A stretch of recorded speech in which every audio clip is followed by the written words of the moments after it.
Coming, we keep passing each other at these press conferences, but we haven't got in front of you yet. Definitely, but man. Listen, I just want to say I appreciate what you do for the sport.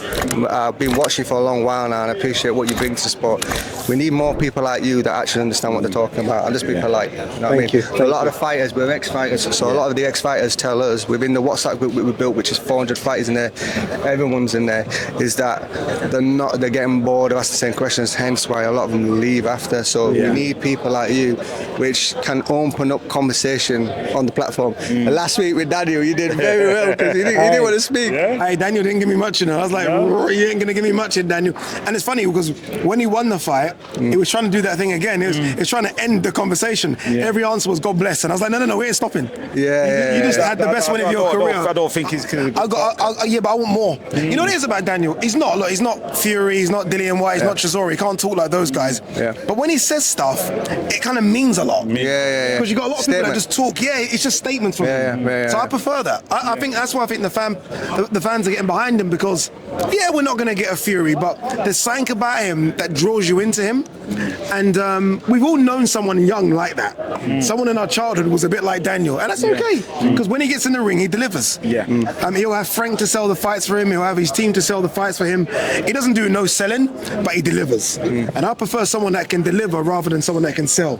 So I'm all for that. Well, I think when he gets into the fight more, get used to the crowd, get used to his fans, I think he'll speak out a bit more now. Also, let's not forget when he was kind of chucked into our face. He was only 17, 18. So that's kind of that's not still easy. young. That's not easy. Because you're around grown men and you're kind of being forced to talk. He was a kid. Now, as you can see, 26, 27, he's a grown man.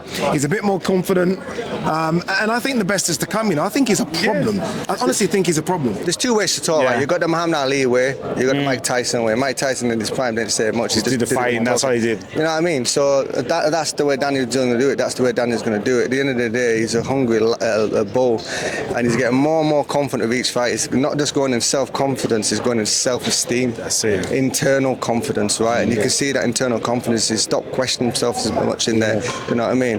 And he just literally, it's flow. Boxing's about flow. It's about rhythm.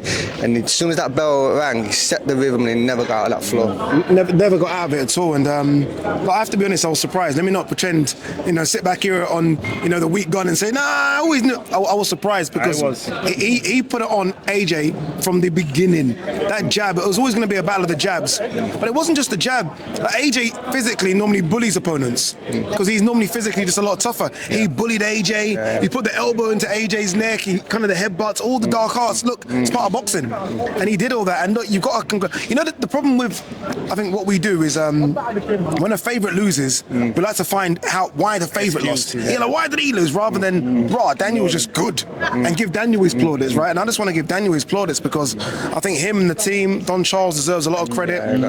Big up Don Charles. Big up Don Charles, right? A trainer that doesn't get the plaudits he deserves. Good man as well. Good man, really nice guy, really right? Invited me to his gym same about 10 years ago. Same with us. 10 years ago, invited me to come down and watch Dubois'S spar Chisora. So, look, great guy, and I'm still a bit, I ain't gonna lie, I'm still a bit shocked by it, but it happens. This is boxing. Well, it's down to psychology as well. But I think, to me personally, Josh and Dubois had the training when they were younger, so you got that ghost inside you because you know he's gonna hit hard. So you were like not throwing his punches serious, with no conviction. We're not a problem with boxers, right? But I'm proud of Josh, right?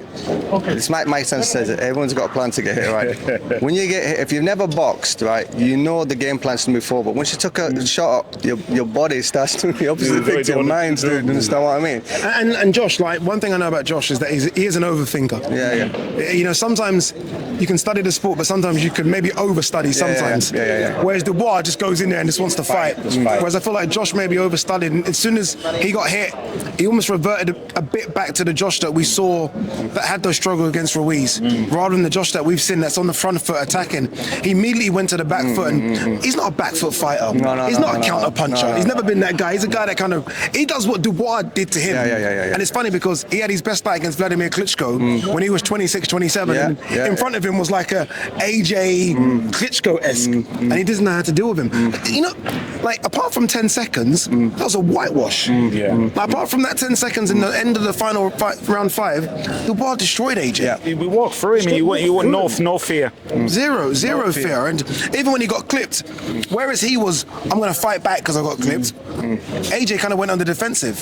Whereas Dubois knows only one way, which is I'm going to fight you. And it worked. It worked so well for him. I'm going to tell you, we're going to leave it there, but I'll tell you, we need to do a podcast. But you know what? We need to do something. We can talk for hours. Can do something for us. 13th and final round, hit the button, man. Okay. Hey guys, you know what to do. 13th and final round. Make sure you hit that button, subscribe, like, share, all the good stuff. It's your boy Adi Oladipo with the boys. Nice. How can we reach out to the See podcast?